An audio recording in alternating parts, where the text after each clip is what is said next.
Welcome to the channel. I'm the Swedish dividend investor. So, in this special, I'm going to talk a bunch, show you my dividend tracker and go through some YouTube data and statistic. I want to thank all you guys. Reaching 250 subscribers feels insane. I started this channel 5 months ago, and just 2 months ago we reached 100 subscribers. So the growth seems to be exponential, just like investing. The more subscribers and interactions, the more my videos gets recommended. It's very interesting to follow. So, thank you so much, guys. The continued support motivates me to keep doing what I do and do it slightly better with every video I make. Now, for the content of this video, I first want to small talk to you guys. The second part will be me going through my dividend tracker, and finally we will take a look at some statistic from YouTube. So, in my latest subscriber special, I talked a bit about who I am, without going into too much detail. I like my privacy. My uncle is a regular viewer of my channel, and early on he said something along the lines of, "Why don't you show your face? It would feel more personal for the viewer." And I get that. But what is most important? My face on the screen or the information I provide? I'm not saying one is exclusive to the other, but I hope you get my point. Will I ever show my face? I might do that in the future. Maybe if we get above 1000 subscribers. I just don't think it's necessary to get my points across, which is usually intelligent investing. And that brings us to the purpose of my channel. In strength trading, we use different terms to gauge where someone is on their journey. Different stages are beginner, novice, intermediate, advanced, and elite. All of these terms are pretty loosely defined, but I think they could be applied in investing as well. A beginner is someone who is brand new. In the gym, he has never touched a weight before, and in investing, he just opened his broker account. The novice, he's been around for a couple of months. He's getting the groove in. In investing, this could be buying an S&P 500 ETF every month. Now, the novice stage in training could be forever. This is called the novice purgatory, and I believe it's the same in investing. There's no shaming staying there for your entire career. But to advance to the intermediate stage, you need to be consistent. In the gym, this is sticking to a good routine following progressive overload. And I would say in investing, following a good strategy. It could be a dividend investing strategy. Maybe buying a bunch of different dividend ETFs with different holdings and strategies. Buying every month, etc. Now, when you are an intermediate, the complexity increases. In the gym, you would need to try periodization, managing fatigue and recovery to be able to advance. In investing, this is where we start to be a bit more cognizant of what we are doing. No longer do we buy the same ETF or stocks no matter the price every month. We start to focus on valuations, business quality, fundamentals, and risks. The intermediate stage can also be forever, but for those who push through, they achieve the advanced stage. In the gym, you stand out, both physically and strength-wise. In investing, you achieve market-beating returns through meticulous analysis and intelligent allocation of capital. Beyond that is the elite status. By this point, you're breaking world records strength-wise and winning competitions with your physique. In investing, you're basically Warren Buffett or Peter Lynch. You're not only beating the market, you are crushing it. So with that in mind, my channel is more focused on the intermediate stage, so it's not for beginners.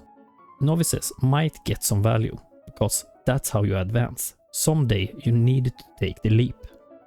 The second video I made on the channel is called Why Valuation and Price Matters. It's my least watched video. Yeah, sure, it's not my best video in terms of editing and pacing.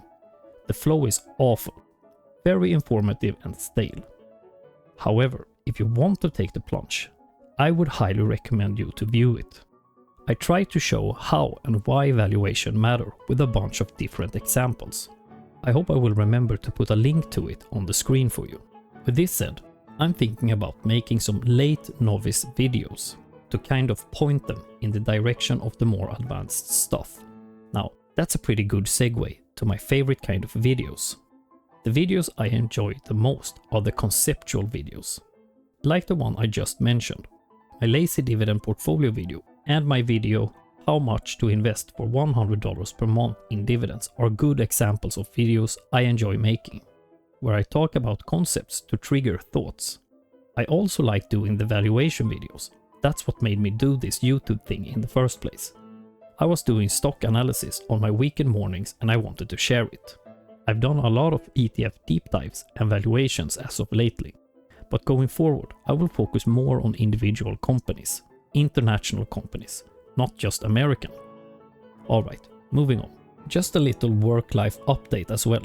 So, my employee got a fracture in his arm in the middle of May, which led to me working overtime and almost every weekend since then. I don't know how I managed to get my videos out, but I did. For the month of July, it's a bit calmer on the work front, so I could put a little bit more soul into my videos. I expect things to go back to normal around August or September. I also need to learn a new video editor program. I have been using CapCut, but after they updated their terms of service, it gives them the right to use my content however they please, and I am simply not okay with that. So, there will be a learning curve when switching programs, but I will take it in my own pace. So guys, enough japping. Now I want to go through my dividend tracker. A viewer asked me about it, so I figured I would show it. So, I've split the countries or currencies for simplicity. It's not fully automatic. It doesn't pull data for the dividends, for example, because that became quite complex because of my multi-country holdings. At the top, we have my Swedish holdings. The things I have to enter or change is the amount of shares, my average buying price and the dividend per share. The rest gets pulled from Google Finance or is calculated. At the bottom, we see I also convert everything into dollars. This is also Google Finance automated. Going from left to right, translated. Invested amount, market value, gains/losses. Then we have the allocation size for the section, 35.69% into Swedish assets. We have yearly dividends next to that. And finally, an average yield. So, on the second row are my American stocks. Same thing here. We can see I have 29.07% in American stocks. For the next row, it's my Norwegian stocks. Here I have 3 rows for currencies: Norwegian crowns, Swedish crowns, and US dollars.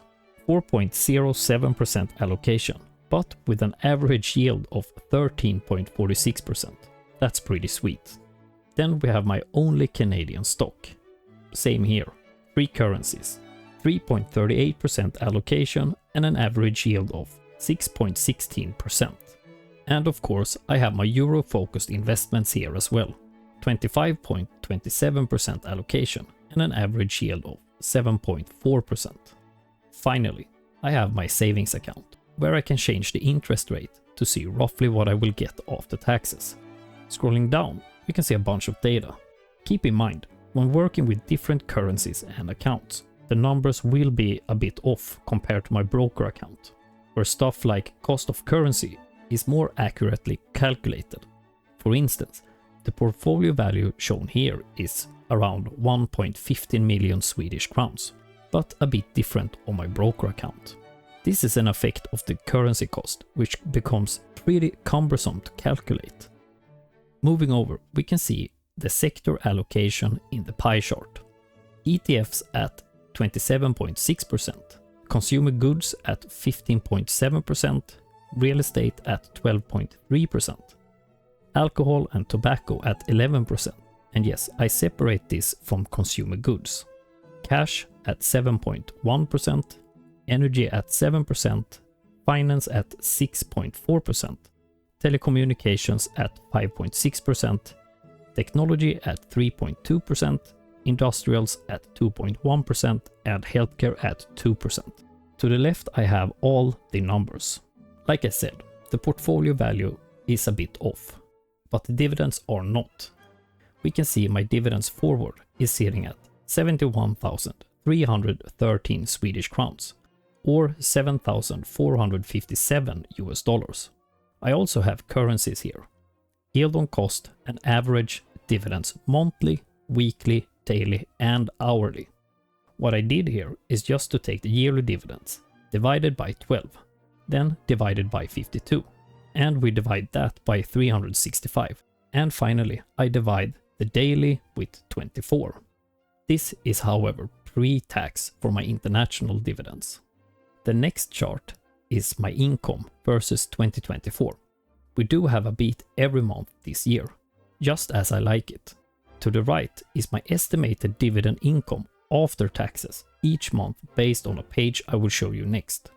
We can see the after-tax dividend comes in at 63,095 Swedish crowns. In today's dollar value, that's 6,597 roughly. Moving on to another page. Here are my dividends from each holding. I just take the data from the previous page, put the calculation in the right month. So if they have a quarterly dividend, I just divide the total dividend by 4 for each month they pay. I also remove the tax and convert it to Swedish crowns, since that's what I use in my everyday life. Everything gets summed up at the bottom, and the data gets pulled to the previous example. This page, translated, is waiting, just data for the pie chart. And the last page you might have seen in my monthly dividend videos.